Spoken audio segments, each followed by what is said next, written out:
Bom dia, terceiro ano! Hoje é a nossa aula 5 de História. Dando continuidade da aula, falando sobre os povos africanos. Na aula passada, a tia Cris falou sobre os portugueses, que um pouco antes deles chegarem ao nosso território brasileiro, eles haviam alcançado o continente africano, onde eles estabeleceram lá relações de comércio e de exploração. Essa exploração, essa atividade tinha a ver com a exploração de pessoas. Então, uma das atividades que dava muito dinheiro para os portugueses naquela época era o tráfico de pessoas. Então, assim que os portugueses iniciaram a produção de açúcar aqui no Brasil, houve então uma necessidade de pessoas para trabalhar na lavoura. Então, o tráfico de pessoas escravizadas passou a representar uma fonte de mão de obra bastante lucrativa. Então, os portugueses compravam os escravos por um preço bem baixo e os revendiam a preços altos para os proprietários de terra da Europa e da América. Assim, então, o escravismo praticado pelos europeus foi responsável por deslocar milhões de pessoas forçadas do continente africano para a América e para a Europa. Como será que eram essas viagens? Como que era o deslocamento dessas pessoas que vieram forçadas da África e da Europa para trabalhar na América? Bom, ao longo de alguns séculos, os africanos atravessaram o Oceano Atlântico em enormes navios, onde muitos morriam, enfrentando péssimas condições de higiene, saúde e alimentação. Eram arrancados de sua terra, de sua cultura e de sua comunidade. Eram obrigados a reconstituir o seu modo de vida, enfrentando a árdua condição da escravidão. Olhem a imagem. Observe a imagem de como os africanos eram transportados naquela época dentro dos porões dos navios, em condições desumanas, condições as quais tinham o risco de exposição às doenças. Eram amarrados, não recebiam quantidade de água nem de alimento suficiente. Dessa forma, muitos africanos nem chegavam ao destino. Por causa das viagens que eram péssimas, muitos morriam ali mesmo. Então, esses navios eram chamados de navios tumbeiros. Então, essa dispersão de africanos para os outros continentes foi um movimento muito significativo. Por quê? Porque mais de 40 milhões de pessoas foram deportadas de seus lugares de origem, principalmente para a América e para a Europa. Tudo por causa do comércio escravista praticado pelos europeus. Assim, então, constituiu-se uma das maiores diásporas da história, que é a de africanos que foram obrigados a viver em diversas regiões do mundo do outro lado do Oceano Atlântico. Dispersões de povos que foram retirados, obrigados dos seus locais de origem por conta de guerra, disputas religiosas, políticas, entre outros tipos de conflitos. Então, essa dispersão forçada de pessoas para outros continentes é chamada de diáspora. O Brasil, por exemplo, foi a região que mais recebeu africanos escravizados e ainda é, nos dias de hoje, o país com o maior número de descendentes de africanos do mundo. Agora a atividade do box do jogo rápido é com vocês. Vamos então falar agora um pouquinho da diversidade de povos africanos.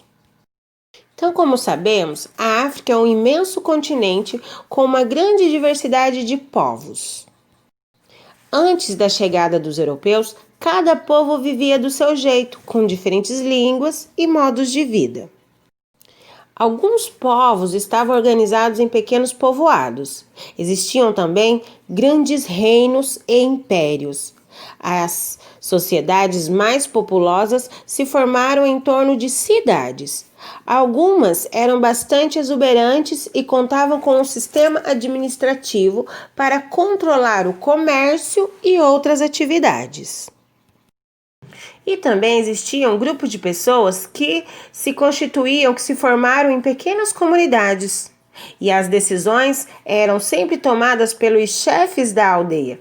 E a vida coletiva era baseada nas atividades de subsistência, que é aquele tipo de agricultura da qual tem o objetivo produzir alimento para garantir a sobrevivência do agricultor, da sua família e também da comunidade da qual ele está inserida. Principalmente, viviam também, lógico, da caça e da coleta. Assim, então, a diversidade da cultura africana foi mantida ao longo do tempo graças às tradições de guardar e transmitir oralmente as histórias desses povos por gerações. Para isso, então, existiam os contadores de histórias africanos, chamados de griots. Estes ajudaram a preservar a memória por meio da narrativa. Então, os griots são responsáveis por preservar e transmitir a memória de seu povo. O desafio é discutir, mas vocês vão escrever, tá? Quais eram as principais diferenças entre as pequenas comunidades e as sociedades mais populosas da África antes da chegada dos europeus? É claro que a tia Cris vai ajudar vocês. Então, olha só, vocês podem colocar a resposta aqui no ladinho, tá bom? Então, quais eram as diferenças entre as pequenas comunidades e sociedades mais populosas? Bom, as sociedades mais populosas na África se formavam em torno de cidades e contavam com um sistema administrativo para controlar o comércio e outras atividades, ou seja, grupos de pessoas que tinham uma determinada função, principalmente de controlar o comércio e outras atividades. Já nas pequenas comunidades, por sua vez, as decisões eram tomadas pelos chefes das aldeias e as principais atividades eram de subsistência, como a agricultura, a caça e a coleta. A atividade 2 está perguntando se vocês conhecem alguém que exerça a função parecida com as dos griots africanos. Então, vocês têm que entender que essas pessoas possuem a importante função de transmitir histórias, memórias e tradições para a cultura de um povo. Ah, tia Cris, mas eu não conheço. Conhece sim, pessoal. As pessoas mais velhas da sua família são exemplos de pessoas que transmitem conhecimentos, transmitem as tradições e as histórias da sua família. E essas são as pessoas parecidas com os griots africanos. Na próxima página, vocês vão montar um quadro com desenhos e informações sobre alguns de seus familiares. É como se fosse um registro sobre uma parte da sua história. Pesquise, se possível, uma fotografia de seus familiares mais velhos, como bisavós, avós, tios e os seus pais. Coloque o ano em que cada um nasceu e produza os desenhos inspirados nas fotografias, sempre organizando-os em ordem cronológica, ou seja, da pessoa mais velha da sua família até o mais novo. Pesquise também a cidade onde cada um deles nasceu, qual é a origem étnica das pessoas que foram registradas e escreva informações que você descobriu sobre seus familiares. Quero ver quem vai caprichar nessa tarefa. E vamos parar por aqui. Na próxima aula, a gente vai concluir o conteúdo de história da página 23, 24 e 25, tá? Qualquer dúvida, estarei à disposição. Um beijo bem grande no coração de vocês.